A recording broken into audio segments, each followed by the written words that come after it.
BNP ক্ষমতার জন্য নয়, গণতন্ত্র উদ্ধারের জন্য পাগল, বলছেন গয়েশ্বর। জামায়াত চরমোনাই পীর ও এনসিপির কঠোর সমালোচনা মির্জা আব্বাসের। জানাবো বিএনপিকে রাজি করাতে বিকল্প প্রস্তাব কমিশনের। এবং সর্বশেষ জানাবো বিএনপি নেতাকে গাঁদা ফুলের মালা পরিয়ে দিলেন পুলিশ কর্মকর্তা। এতক্ষণ শুনছিলেন সংবাদ শিরোনাম, এবারে বিস্তারিত।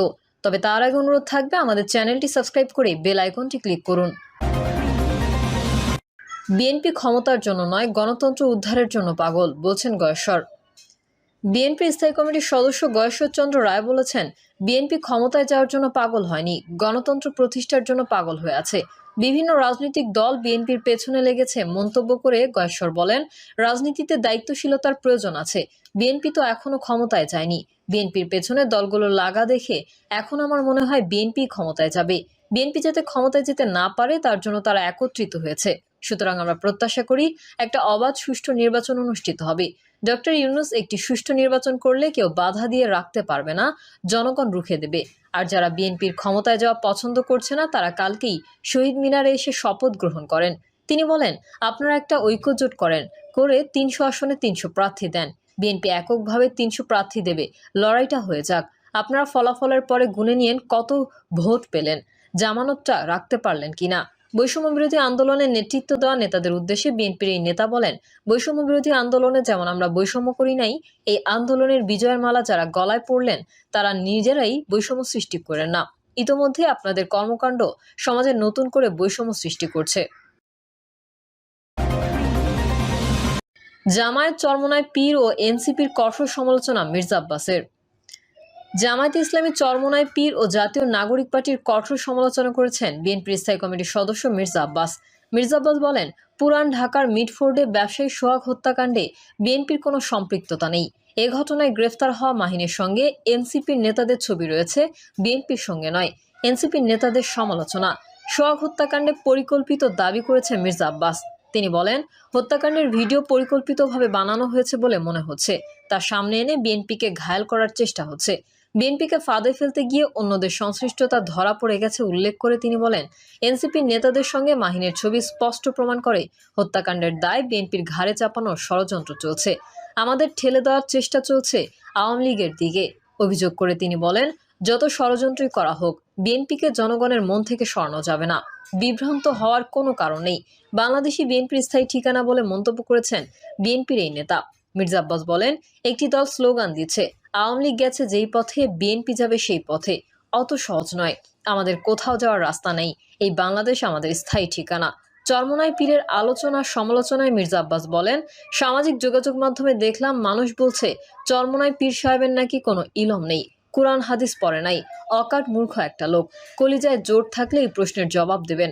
আমরাও জানতে চাই আপনি ধর্মীয়ভাবে কোথা থেকে পাশ করেছেন। এই লোকটিও তার দলবল এখন বিএনপিকে সহ্য করতে পারছে না, কিন্তু আওয়ামী লীগকে ঠিকই সহ্য করেছে। জামায়াত ইসলামের সমালোচনা। বিএনপির এই নেতা বলেন, আরেকটি দল যারা লম্বা লম্বা কথা বলা ছাড়া আর সুকৌশলে হাদিয়া নেওয়া ছাড়া আর কোনো কাজ নাই, টাকা নিয়েছেন বিভিন্ন গ্রুপের কাছ থেকে, সমস্ত কিছুর হিসাব হবে। নিজের পায়ে জোর নেই। এরশাদের সময় এরশাদের কাঁধে ভর করে, আওয়ামী লীগের কাঁধে ভর করে উল্লেখ করে তিনি বলেন, আর এখন লম্বা লম্বা কথা বলেন। এখন বিএনপি ওনাদের একমাত্র মাথা ব্যথা। বিএনপিকে যদি শেষ করে দেওয়া যায় তাহলে ওনারা একক রাজত্ব করতে পারবেন বলে অভিযোগ করেন তিনি। তারেক রহমানকে নিয়ে কটাক্ষের প্রতিবাদ। মির্জা আব্বাস বলেন, কেউ কেউ বলার চেষ্টা করছে ১/১১ সময় তারেক রহমানের কোমর কেন ভেঙে দেওয়া হয়েছিল। আমরা বলতে চাই, তারেক রহমানের কোমর ভেঙে দেওয়া হয়েছিল দেশের পক্ষে থাকার জন্য। অনেকেই বলছেন তারেক রহমান দেশে আসেন না কেন, উনি সময় মতো দেশে আসবেন, তাকে কেউ আটকে রাখতে পারবে না। তিনি বলেন, অবস্থা দেখে মনে হচ্ছে তারেক রহমানের জীবন এখন সত্যিই হুমকির মুখে। তবে তারেক রহমানের সুযোগ্য নেতৃত্বে দেশ এগিয়ে যাবে। তারেক রহমান সম্পর্কে যদি কেউ অপবাদ দেওয়ার চেষ্টা করেন, আমরাও তাকে ছাড়ব না। বিএনপি ছাড়া দেশ কারো হাতে নিরাপদ নয় দাবি করে মির্জা আব্বাস বলেন, বিএনপি ছাড়া বাংলাদেশ কারো হাতে নিরাপদ নয়। শহীদ রাষ্ট্রপতি জিয়াউর রহমান যুদ্ধ করে দেশকে স্বাধীন করেছেন। তখন কোথায় ছিল চরমোনাই জামায়াত ইসলামী? এখন লম্বা লম্বা কথা বলছেন। জিয়াউর রহমান দেশকে বহুদলীয় গণতন্ত্র দিয়েছেন, আর খালেদা জিয়া দিয়েছেন সংসদীয় গণতন্ত্র। বিএনপিকে রাজি করাতে বিকল্প প্রস্তাব কমিশনের। নির্বাচনে প্রাপ্ত ভোটের অনুপাতে রাজনৈতিক দলগুলোর মধ্যে উচ্চকক্ষের আসন বণ্টন পদ্ধতিতে বিএনপিকে রাজি করাতে না পেরে বিকল্প প্রস্তাব দিতে যাচ্ছে জাতীয় ঐকমত্য কমিশন। প্রধান উপদেষ্টার নেতৃত্বাধীন এই কমিশন আজ সোমবার সংলাপের আলোচ্য সূচি ইতোমধ্যেই রাজনৈতিক দলগুলোকে পাঠিয়েছে। কমিশনের বিকল্প প্রস্তাবে বলা হয়েছে ৬৪ জেলা এবং ১২ সিটি কর্পোরেশন থেকে নির্বাচিত ৭৬ জনপ্রতিনিধি নিয়ে উচ্চকক্ষ গঠিত হবে। তবে জামায়াত ইসলামী, এনসিপি, ইসলামী আন্দোলন সহ কয়েকটি দলের নেতারা সমকালকে বলেছেন এই প্রস্তাব অগ্রহণযোগ্য। এই নিয়ে আলোচনার কোনো সুযোগ নেই। কমিশন প্রস্তাবে চলমান সংলাপে অংশ নেওয়া ৩০ রাজনৈতিক দল এবং জোটের মধ্যে ২৮টি দ্বিকক্ষ বিশিষ্ট সংসদ গঠনে একমত। কমিশনের আগের প্রস্তাব অনুযায়ী সংসদের নিম্নকক্ষ হবে ৪০০ সদস্য বিশিষ্ট। এতে বিদ্যমান ফার্স্ট পাস্ট দ্য পোস্ট পদ্ধতিতে নির্বাচন হবে। রাজনৈতিক দল মনোনীত এবং স্বতন্ত্র প্রার্থীদের মধ্যে যিনি সর্বোচ্চ ভোট পাবেন তিনি জয়ী হবেন। এই নির্বাচনে রাজনৈতিক দল যত শতাংশ ভোট পাবে ১০০ আসনের উচ্চকক্ষে সেই অনুপাতে আসন পাবে। জামায়াত, এনসিপি, ইসলামী আন্দোলন সহ ২৩ দল এতে একমত। বিএনপি যুগোৎপত্ত আন্দোলনের মিত্র গণ অধিকার পরিষদ, গণসংহতি আন্দোলন, জেএসডি, নাগরিক ঐক্য এতে একমত। বিএনপি ২০২৩ সালের জুলাইয়ে ঘোষিত ৩১ দফার উচ্চকক্ষ প্রতিষ্ঠার প্রতিশ্রুতি দিয়েছে। তবে দলটি চায় উচ্চকক্ষের আসন বণ্টন হবে সংসদে বিদ্যমান সংরক্ষিত নারী আসন বণ্টনের মতো।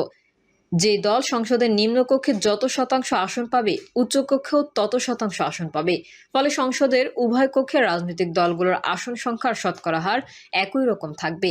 কিন্তু কমিশন প্রস্তাব করেছে সংবিধান সংশোধনে সংসদের উভয় কক্ষে ২/৩ সংখ্যাগরিষ্ঠতার প্রয়োজন হবে। বিএনপির ভাষ্য, উচ্চকক্ষের আসন ভোটের অনুপাতে বা পিয়ার পদ্ধতিতে বণ্টন হলে কোনো দল এককভাবে ৬৭% বা ২/৩ ভোট পাবে না। ফলে ভবিষ্যতে সরকারি দলের পক্ষে একক সিদ্ধান্তে সংবিধান সংশোধনের সুযোগ থাকবে না। বিএনপি স্থায়ী কমিটির সদস্য সালাউদ্দিন আহমেদ মনে করেন, সরকারের হাতে সংবিধান সংশোধনের একক ক্ষমতা রাখতে হবে।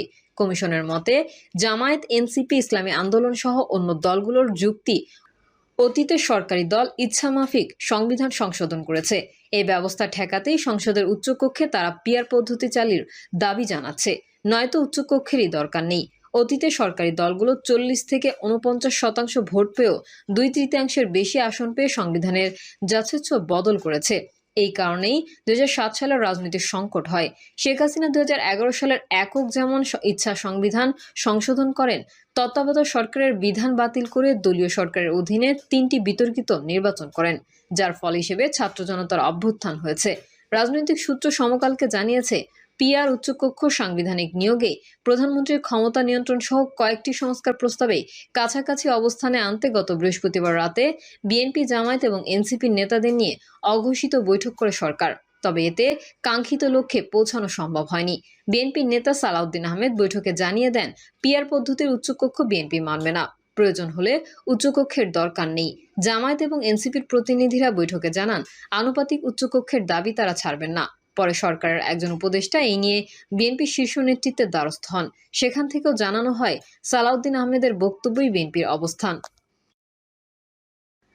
প্রিয় দর্শক, এই ছিল এখনকার সর্বশেষ সংবাদ। আপডেট ও সংবাদ পেতে চ্যানেলটি সাবস্ক্রাইব করে বেল আইকনটি ক্লিক করুন। কমেন্টে আপনার মতামত জানিয়ে আমাদের সাথেই থাকুন। ধন্যবাদ সবাইকে। আল্লাহ হাফেজ।